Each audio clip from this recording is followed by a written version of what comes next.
Started using Powtoon. Da engenharia de computação, é para mostrar como que é fácil.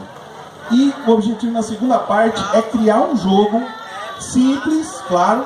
Aqui no palco do zero nós vamos criar um ali, o Valber vai criando e a gente vai vendo esse jogo. Equipe de criação de jogos, o que precisa, como é que é formada uma equipe de criação de jogos, quais os papéis de cada um numa equipe de criação.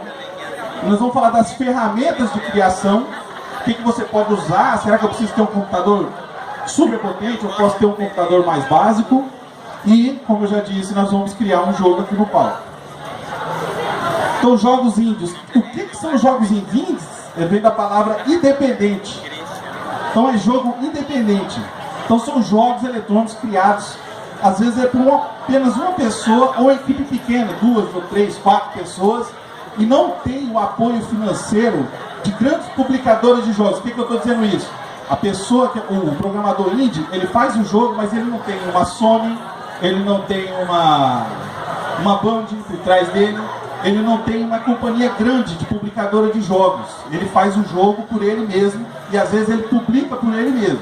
Hoje a gente tem um fenômeno meio invertido aí. O programador indie, ele faz o jogo na surdina e na hora de publicar vem uma soft house grande e publica para ele. No caso, tem muitos jogos que tem PS4, tem aquele joguinho meio mais simples, 2D, você vê a Sony que está publicando esses jogos, mas eles não têm o financiamento das grandes empresas.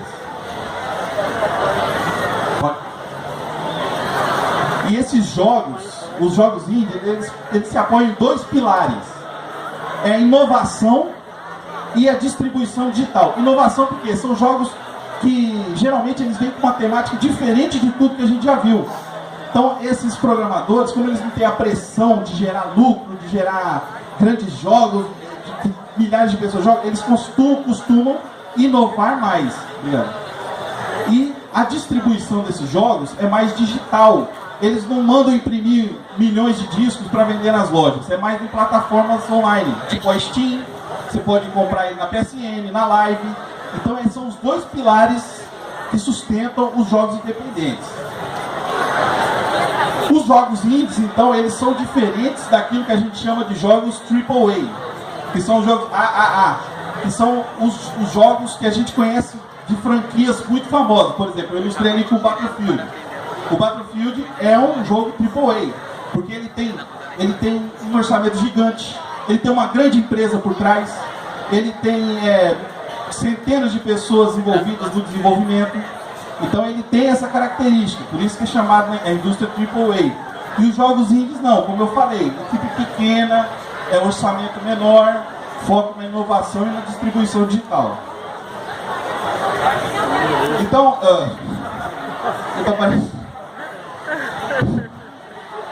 para falar da equipe dos jogos indies, nós vamos falar de 3 talentos principais que você precisa conhecer ou ter para poder começar a desenvolver. Então, são três talentos que você precisa ter. Você precisa saber programar, que hoje, na minha opinião, é o mais fácil. O acesso para você aprender programação é muito fácil. Você consegue, na internet, você acha tutorial, você acha apostila, você acha gente disposta a ensinar, fórum, você acha cursos baratíssimos. Você tem curso superior para isso, para você aprender programação. O outro talento que eu julgo necessário e para mim o essencial é o saber ilustrar, ilustração, ter a criatividade, criar, desenhar e planejamento. Você saber que você tem que passar de uma etapa que você não tem jogo nenhum e você vai chegar numa etapa que você tem um jogo pronto, lançado. E o principal, você tem que ser um cara criativo. Não precisa saber programar, não precisa nem saber desenhar, mas se você consegue passar ideias novas para pessoas que saibam fazer isso, você tem uma equipe formada, você vai ter um jogo rodando. Certo? Tá, e mais um detalhe, importantíssimo. Seja bom no inglês. Para você hoje, a principal atributo que você precisa ter é você saber falar inglês, pelo menos saber ler inglês. Porque os melhores materiais, eles não estão, infelizmente, em língua portuguesa. A gente tem uma base muito grande de desenvolvedores no Brasil, mas não são os melhores. Então os melhores vão estar em língua inglesa, os melhores fóruns. Então, amiguinho, seja bom no inglês, tá? Então uma equipe básica de programação de jogos, ela vai estar dividida nisso aí, certo? Isso aí tanto para se você quiser fazer um jogo independente, se você for numa soft house que faz um jogo de milhões de dólares, é basicamente isso aqui. Nós temos a figura do programador, do artista, design, produtor, do testador, não achei uma palavra melhor para o cara que testa, compositor, sound designer e o redator. Vamos ver rapidamente sobre cada uma delas. Programador, como eu já disse, é o cara que escreve os códigos. É o cara que vai sujar a mão, é o cara que vai fazer os if, else, for, while, tudo. É o cara que vai programar. E esse cara, geralmente, ele vai ser o cara que vai criar a inteligência artificial do jogo. O que é isso? É criar como que o inimigo se comporta, o que ele faz quando ele vê o herói, é agora que eu preciso atirar, é agora que eu preciso pular. Tudo isso é programado. O programador escreve isso e o programa vai, interpreta os blocos de código e fazem aquilo que o programador quer fazer. Então na equipe tem um programador, nós temos o artista. O artista é responsável por criar a arte do jogo, fazer a ilustração do jogo. Por exemplo, criar aquela cidade, aquelas cores, por exemplo, em GTA, que você vê as cores, as ruas, tudo isso aqui é criado por um artista. Então você vê o fundo de um Mario, aqueles pastos verdes, céu azul, é um artista que está criando aquilo ali. E não só os desenhos, mas fazer interface também do jogo, a barra de vida, o contador dos itens, as sinalizações do mapa, tudo isso aí é papel do artista. O designer, ele é diferente do artista. O que ele faz, o designer? Ele desenvolve as regras do jogo. Ele vai dizer assim, quando você apertar a barra de espaço, ele vai pular 800 pixels na tela, que é a altura do pulo. Então ele vai desenvolver essas regras. E ele vai ter as ideias que irão compor o jogo. Isso é o papel do design. E o design desenha as fases. Ele que diz, a fase começa aqui, de repente ele tem uma plataforma, aí vai ter uma lança passando assim. É ele que diz todos esses detalhes. É o design que faz isso. O produtor, ele é como se fosse o gerente. É o Denner. Aí, né? Na história é o Denner. O que ele faz? Ele supervisiona a equipe. Ele vê o que cada um está fazendo. Ele mexe com o cronograma. Ele que sabe, galera, já fez aquela parte, nós estamos atrasados aqui, já entregou aquilo. E ele também lida com orçamento. Vocês estão estourando meu orçamento só nesse efeito. Eu preciso de mais prazo para pagamento. Então ele mexe com todo o operacional. O testador, o que ele faz? Ele testa o jogo. Você bota ele numa sala com um pacote de Doritos, uma Coca-Cola, e ele tem que testar o jogo. Aí ele só fica jogando, divertido? Não. É um trabalho chato. O cara tem que apontar os bugs que tem no jogo. Ele tem que chegar para o desenvolvedor e falar assim, olha, eu estava jogando naquela fase lá e o inimigo ficou travado em cima, eu não conseguia matar ele. Ele vai testar, vai fazer os bugs. Então o papel do testador é jogar e rejogar e jogar muitas vezes. Um detalhe, o testador aqui, ele faz parte da equipe, ele não é aquele beta tester, aquela pessoa que é convidada para jogar o jogo, que no caso é um usuário final. Aqui no caso é um cara que faz parte da equipe, então o papel dele não é se divertir. Se você quiser ser um testador de jogo, você não vai se divertir. Eu quero trabalhar na indústria testando o jogo, você não vai se divertir, porque o seu papel é apontar tudo que está de errado no jogo. E para isso você precisa jogar, até você ficar igual o carinha da foto. O compositor, o papel dele é criar a atmosfera do jogo. Ele cria a trilha sonora, ele cria a música de fundo. Hoje em dia, se você pega um jogo de qualidade, assim, jogo de milhares de dólares no desenvolvimento, o que acontece? Você tem, o pessoal contrata orquestra, eles compõem uma trilha sonora, eles têm coral, então é muita gente envolvida. E o compositor, claro, ele tem que ser um músico. Se você não é músico, procura outro papel dentro da indústria de games. Então o papel dele é criar isso aí. O sound designer, ele é diferente do compositor. Ele não vai criar trilhas sonoras. Ele já vai mexer com aqueles sonzinhos do jogo. Resident Evil, para subir na escada tem o barulho dos pés na soleira da porta, a porta abrindo. Então são esses barulhinhos, esses sons, o tiro da arma. Isso aí é papel do sound designer. E é muito importante que seja um cara mega criativo. Porque quando a gente faz um jogo de medieval, você tem uma espada batendo contra o escudo, você consegue esse barulho, você tem porta abrindo, você tem som de cavalo. Mas se você faz um som no espaço, guerra espacial, um bicho alienígena que não existe, você precisa inventar o som dele, você precisa pensar. Então ele é um trabalho que exige muita criatividade. O redator é o cara que vai escrever a história, né? Jogo às vezes não é só gameplay. Se for só gameplay, só jogar do começo ao fim, tem muita gente que gosta, mas tem gente que gosta de acompanhar uma história. Então, ele cria a história, ele cria os diálogos, ele cria que hora que um vai falar para o outro, o que vai falar. E isso é o papel de um redator, de um escritor. O cara está escrevendo um livro, um conto que é interativo. E ele cria até mesmo material promocional, o que vai no banner, o que vai na capinha do jogo. Ele tem todas essas atribuições para ele. Então, isso são as divisões do mercado. No jogo, quando você está fazendo um jogo independente, o que vai acontecer é que praticamente todos esses papéis, eles vão ficar em uma pessoa, 2, 3 numa equipe pequena. Então você não vai ter orçamento, não vai ter tempo para você ter um para cada função. Uma pessoa vai ser o cara que vai desenhar, ele vai programar, e aí ele vai passar para o colega dele que vai testar, e o colega dele retorna o jogo, e ele mesmo corrige os bugs, ele mesmo faz o som. Então, nos jogos independentes, que são os jogos que vocês, em casa, quem se interessar vai começar a criar, vão ser jogos que vocês mesmos vão fazer tudo. Todas as atribuições, elas ficam numa equipe pequena. Isso que é a diferença dos jogos indies principal.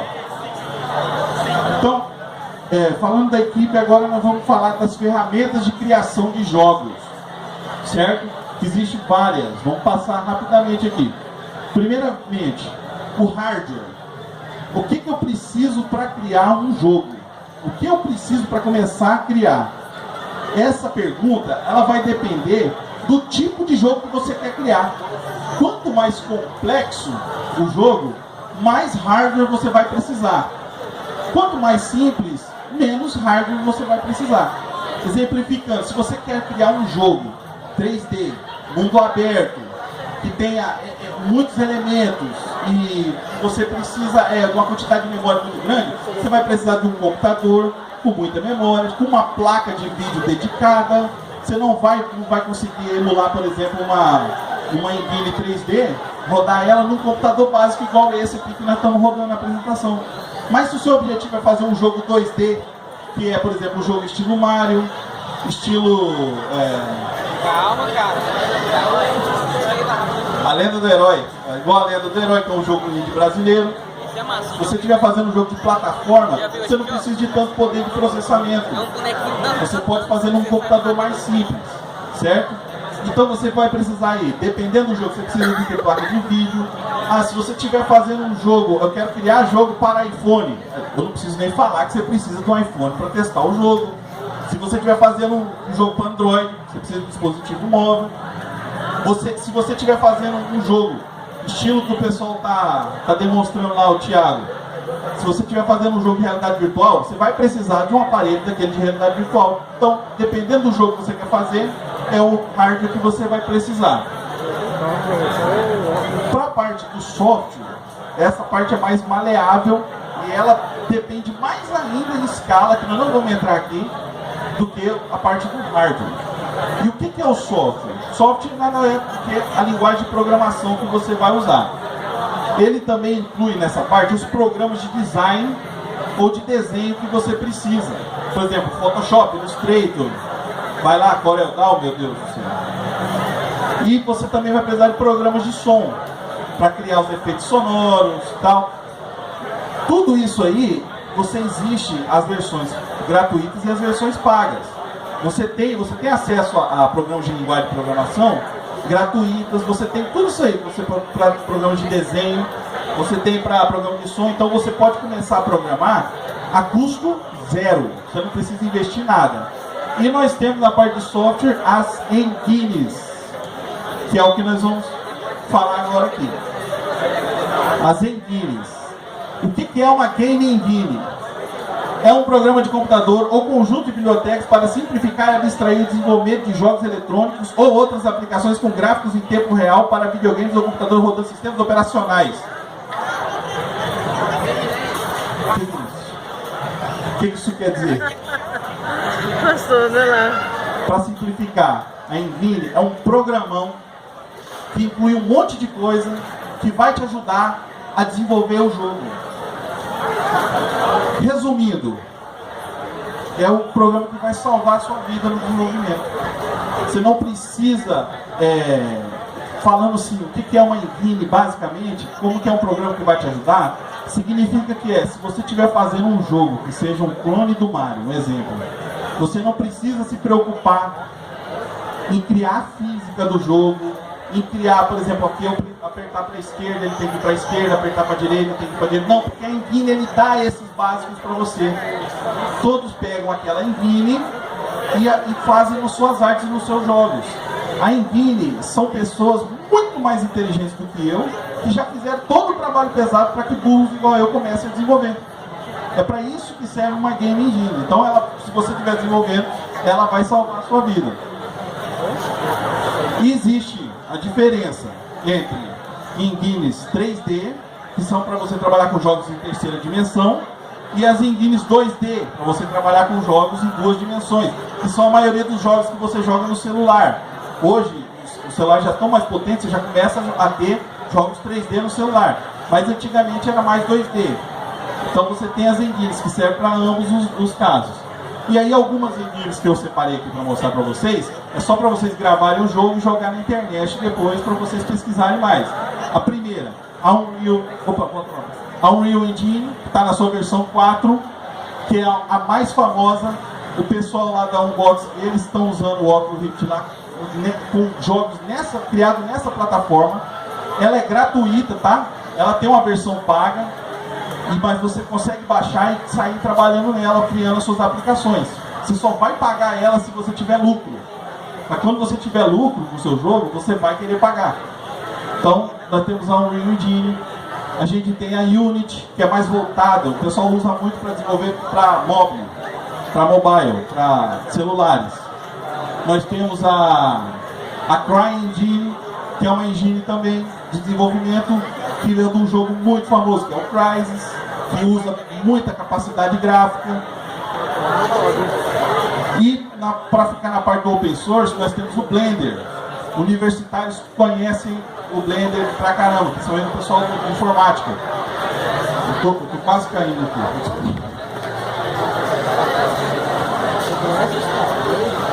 E ela, além de ser gratuita, ela é open source. Se você baixar ela e tiver alguma coisa que você queira mudar nela, você vai lá, programa e muda. Certo? Fica com um programa específico para você.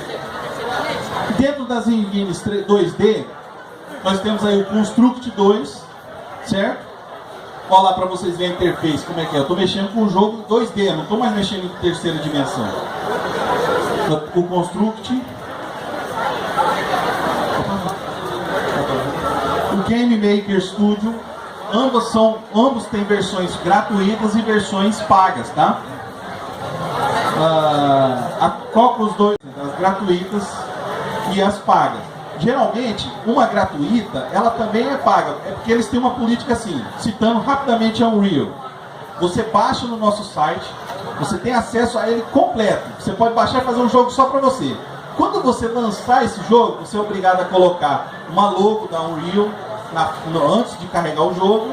E se o seu jogo fizer $50 mil em faturamento, você vai pagar 5% desse faturamento para eles. Então eles são gratuitos, mas você tem uma versão paga. O Construct 2, você tem uma versão free para você ir aprendendo e gostando. É assim que eles te fisgam.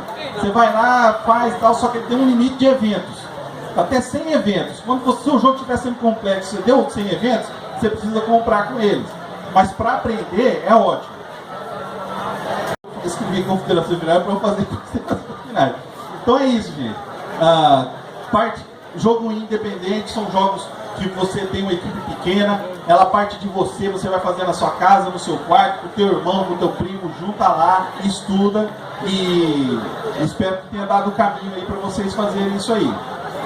Agora aqui na parte 2, nós vamos construir um jogo aqui do zero. Agora, nós vamos abrir aqui o Construct 2. O Construct... Vamos botar lá. Volta lá, por favor. Tá, o Construct 2. O que é? Ele é uma engine 2D, tá?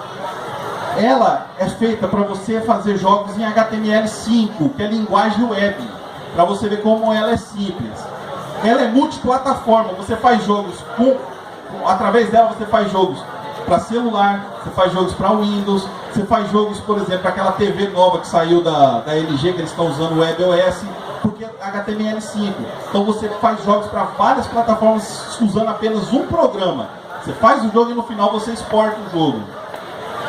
O Construct 2, ele utiliza lógica de programação sem o código. O que que significa? Ah, eu não vou precisar programar? Você vai precisar programar.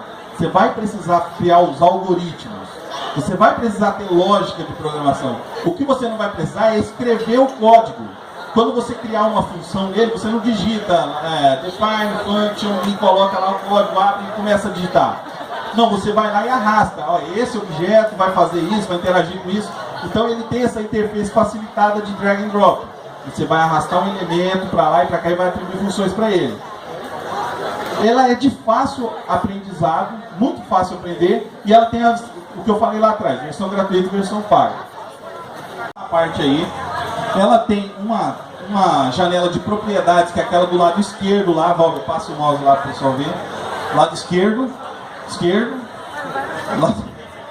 é isso, essa tabela aí, ela é uma janela de propriedades, significa assim, todo objeto que você clica, ele mostra as propriedades dele do lado. Ele vai mostrar o nome do objeto, a opacidade dele, que é a transparência, vai mostrar em que camada que ele está. Então ele tem todas as propriedades do jogo, você vê num lugar só. Por isso que eu acho que ela é muito fácil. Ela tem ali a janela das camadas, dos layers, do lado direito. Isso, que mostra as camadas do jogo. Quem é familiar com Photoshop? Quem conhece Photoshop? Trabalhou. Sabe que tem as camadas, essa limitação. Você pode criar